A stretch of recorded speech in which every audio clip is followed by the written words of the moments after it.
केरला जानते हो? केरला, केरला का साक्षरता दर अराउंड 94% है। सुनो, 94%। इसका मतलब वहां जो एजुकेशन है वो कितना है? 94%। मतलब हर 100 व्यक्ति में क्या है? 94 एजुकेटेड है। 94% का क्या मतलब है? 100 में 94% का ही तो मतलब होता है। आप समझ पा रहे हो परसेंट क्या है?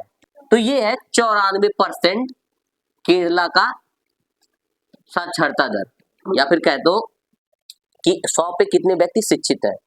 ध्यान से सुनो, पहले मेन कॉन्सेप्ट समझाने वाले कि आप लोग किस तरीके से विद्वान बने। आखिर वहां ऐसा कैसे हो पा रहा है? क्या है? क्या उसमें घुसी हुई हो? इधर सुन लो 2 मिनट।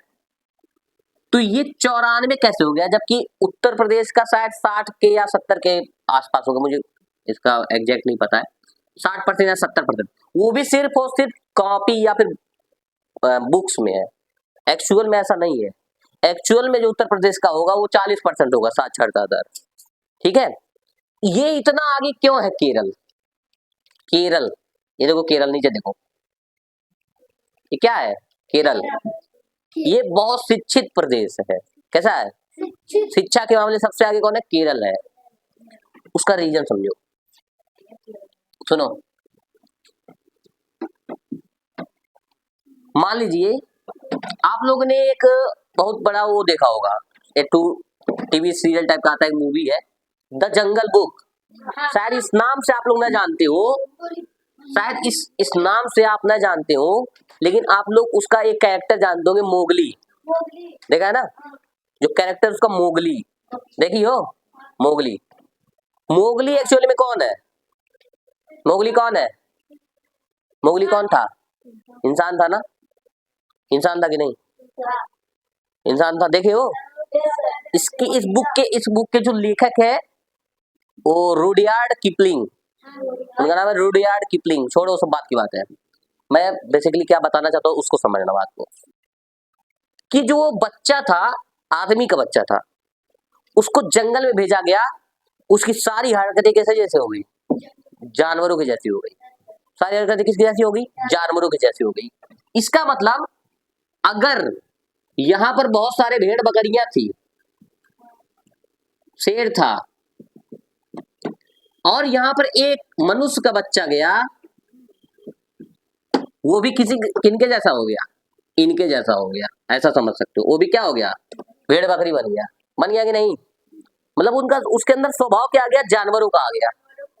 इसी प्रकार जो केरल है ना, यहाँ पर अगर एक समाज में 100 लोग शिक्षित हैं, 100 लोग रहते हैं और सबके सब शिक्षित हैं, तो जो 101वां बच्चा जाएगा यहाँ पर, वो अनपढ़ निकल जाएगा क्या? जिस समाज के अंदर जैसे व्यक्ति होंगे, आने वाली पीढ़ियां भी उसी प्रकार से बनेंगी। ठीक है, कि जब वो जंगल था वहां जानवर थे, मनुष्य का बच्चा भी जाकर क्या हो गया? जानवर हो गया। उसी प्रकार केरल ऐसा कंडीशन बन चुका है अब कि सबके सब शिक्षित ही है। इसका मैं ये समझाना चाहता हूँ आप लोग को कि आप लोग ऐसे ही व्यक्तियों के संपर्क में रहें, ऐसे ही लोगों का ग्रुप बनाए जो पढ़ने वाले स्टूडेंट हैं। ठीक है, जैसे तुम कुछ भी हो, कोई भी बच्चा कमजोर हो, कमजोर जो कोई नहीं होता है, ठीक है, अगर उसका संगत एक नंबर का है ना, पहले तो चूज करो कि ये लोग हैं उस लायक कि नहीं कि मेरे संगत में रह सके। अगर वो संगत तुमने अच्छा बनाया है तो गारंटी तुम्हारे अंदर परिवर्तन होगा। अगर तुम जानवरों के संगत में रहोगे तो जानवर बनोगे, शिक्षित लोगों के संपर्क में रहोगे तो क्या होगे? शिक्षित हो जाओगे। तो उसी प्रकार से अपने दोस्तों को भी चुनाव करना है कि क्या मेरा दोस्त पढ़ रहा है कि नहीं पढ़ रहा है, क्या मेरे दोस्त उस तरीके से पढ़ रहा है जैसा मैं पढ़ पा रहा हूँ कि नहीं। ठीक है, अगर मेरे से ऊपर पढ़ रहा है तभी उसका संगत करे, वरना संगत में ना रहे, वरना आपका जिंदगी तो बर्बाद हो ही जाएगा, है ना। ऐसे दोस्त के संपर्क में जो पढ़ता है, स्कूल ही नहीं जाता है, या ऐसे स्कूल में जाता है जहाँ पढ़ाई नहीं होती है, या फिर ऐसा कोई इधर उधर का स्कूल। ठीक है, तो ऐसे बच्चों के संपर्क में क्या करेंगे? नहीं रहेंगे। नहीं रहेंगे तभी आप केरला जैसी परिस्थिति हमारे यहाँ भी बन पाएगी कि अगर मैं यहाँ पे सब लोगों को पढ़ा रहा हूँ और पूरा उम्मीद है कि आने वाले समय में ऐसा जरूर कंडीशन आएगा कि मेरे एरिया के सभी बच्चे बहुत अच्छे लेवल पे शिक्षित होंगे, तो फिर जब मैंने एक एनवायरनमेंट बना दिया है कि शिक्षित लोगों का 90% या 100%, तो फिर जो बच्चा आएगा उसको अलग से शिक्षा देने की आवश्यकता नहीं है। उसको क्या करना पड़ेगा, अलग से हमको एजुकेट नहीं करना पड़ेगा। वो क्या हो जाएगा, अपने आप वो आते ही एजुकेट होना शुरू हो जाएगा, क्योंकि सब बच्चे पढ़े लिखे रहेंगे, है ना। तो ऐसा सिस्टम बनाना चाहिए कि एक एरिया पूरा ऐसा डेवलप किया जाए जहां पे क्या हो, 90% लोग शिक्षित हो। शिक्षित का मतलब ये नहीं है कि खाली पढ़ना जान गए, लिखना जान गए, वो और भी लेवल पे शिक्षित हो, ठीक है, और भी चीजों के बारे में। तो ये अब यहाँ कोई बच्चा आया तो वो क्या हो जाएगा, अपने आप शिक्षित हो जाएगा।